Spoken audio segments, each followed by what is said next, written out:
Good evening and welcome to our webinar this evening as part of our Recruitment Academy series.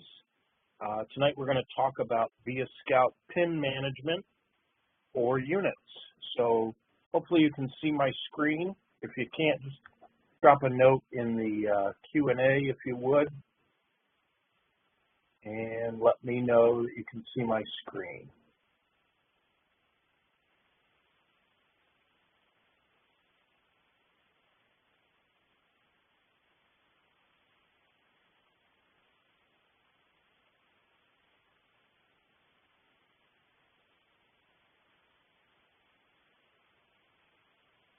Okay, well tonight we're going to learn how to update your ViaScout information for allowing families to join scouting, and we're also going to share with you a tutorial on updating your ViaScout PIN for family scouting.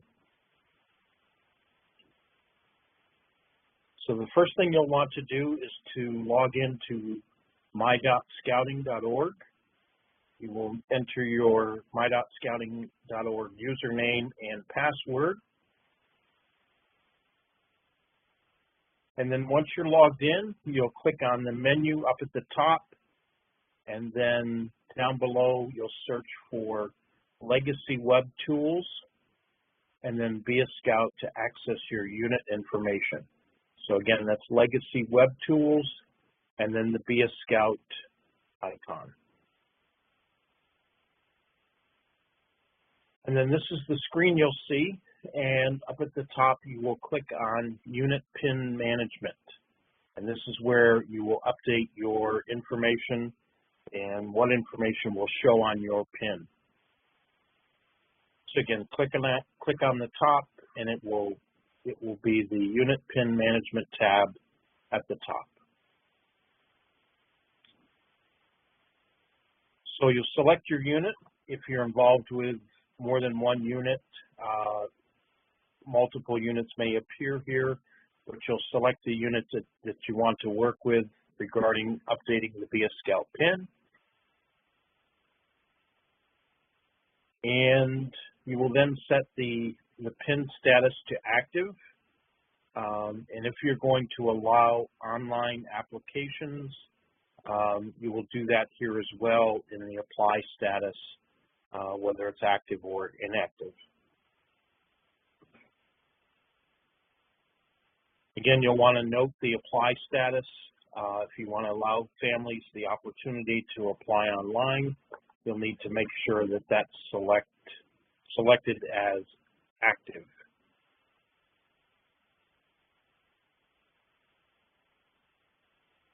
You're going to update the primary contact person, and this is the person that will receive notification of applications or inquiries to your unit.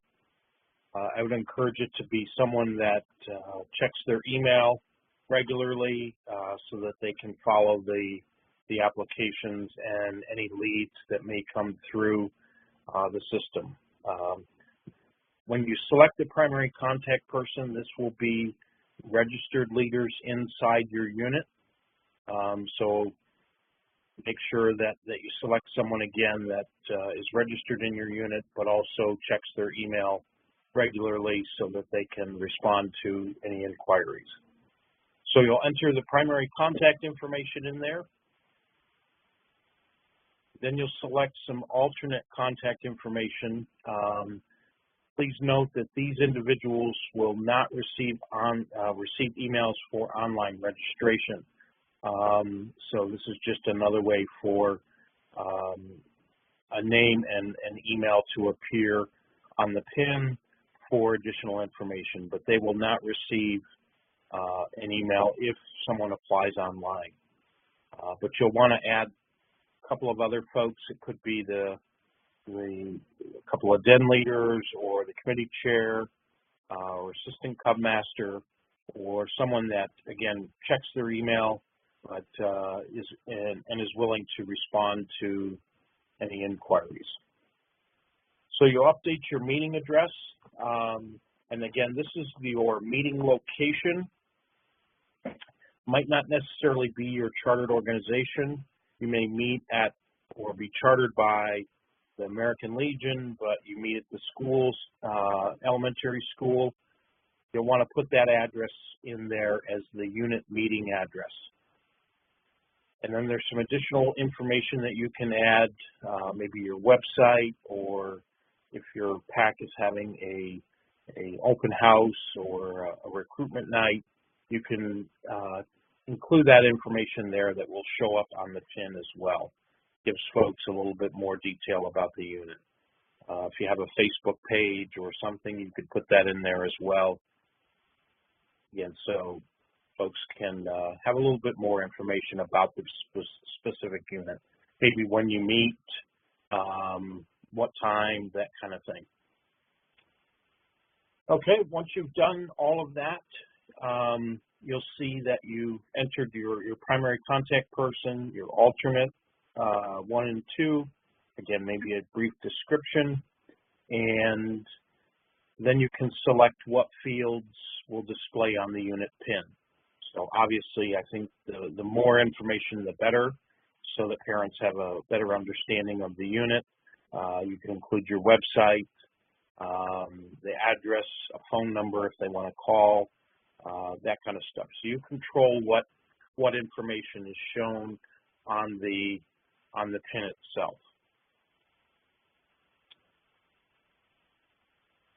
So once you've entered all of that information, you'll save, and then you will receive a message that says your unit has been saved successfully. You'll see a dialog box similar to this one once you have updated your PIN. So fairly simple process. Again, once you log in, going to unit PIN management and making sure that those fields that are required are filled out, and then saving it, and then your PIN will save.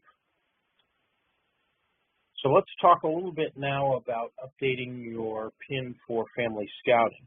So you've updated your unit to show on Be a Scout. Now you want to be able to show that your PAC is participating in the Family Scouting program. So again, you would log into My.Scouting with your username and password, and then you will select Menu, which is up in the top left-hand corner. And then down towards the bottom will be units that you may be registered with. In this particular case, for this demonstration purpose, the person is involved with a PAC and 2 troops. So you would want to select the unit that you will be working with. In this particular case, we're going to work with PAC 654. Okay, so Cub Scout PAC 654. You would select that. And then once you've selected that, you'll see another drop down, and you will select Organization Manager.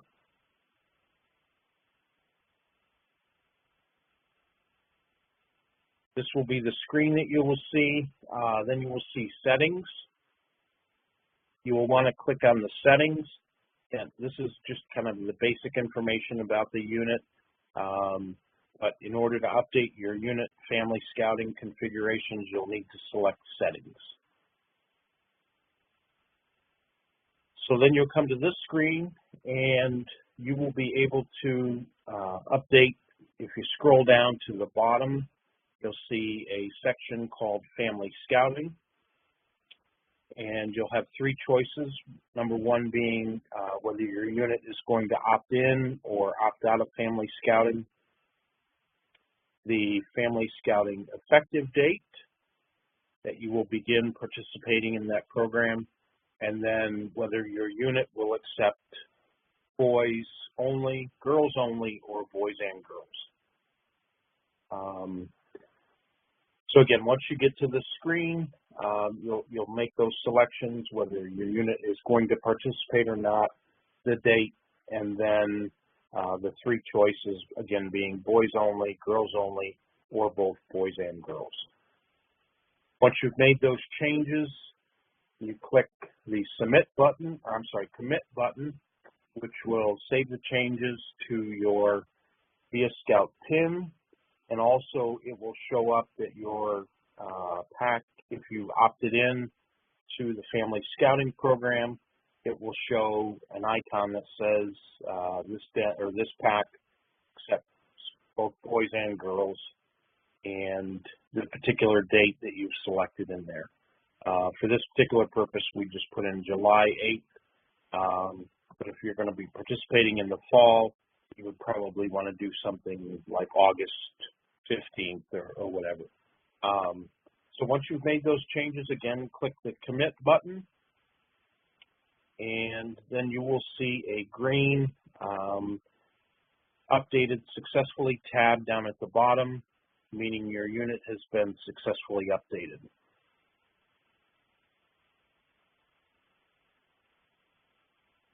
Pretty simple. So go back here real quick. If you have any questions, just enter them into the Q&A section. One thing I'll note about this, updating the Be a Scout PIN and Family Scouting can only be done by the chartered organization representative and committee chair or unit leader. The committee chair will be the person that obviously you want to make sure that the unit or the chartered organization is in agreement with participating in the Family Scouting Program before those changes are made. So if you have any questions, let's see if there's any Q&A.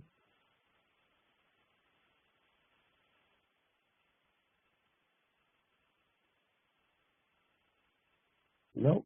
Okay. So that's kind of the real rundown of it. Fairly simple.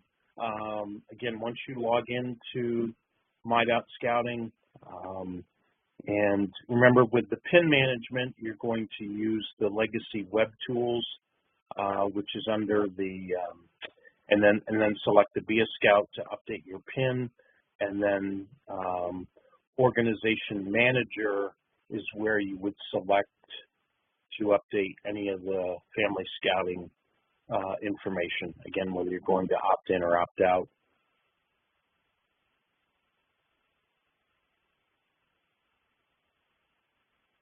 Again, we wanted to keep these fairly simple for folks and very basic. If you have specific questions, you can contact me and we'll put you in touch with your unit serving executive for any assistance. Again, you'll want to make sure that your chartered organization is in agreement with your Family Scouting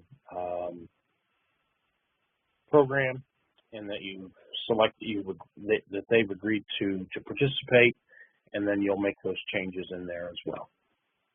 Okay. Are there any questions before we sign off? All right. Well, thank you for joining us, and our next webinar will be on Tuesday, August 7th, and that will be we'll be talking about unit recruitment strategies, and that will be at 7:30 p.m. We'll be communicating that out via social media as well as email, but we'll talk about, besides posters and flyers, what are some of the other recruitment strategies that you can use in your unit to reach more scouting families, to invite them to join the scouting program.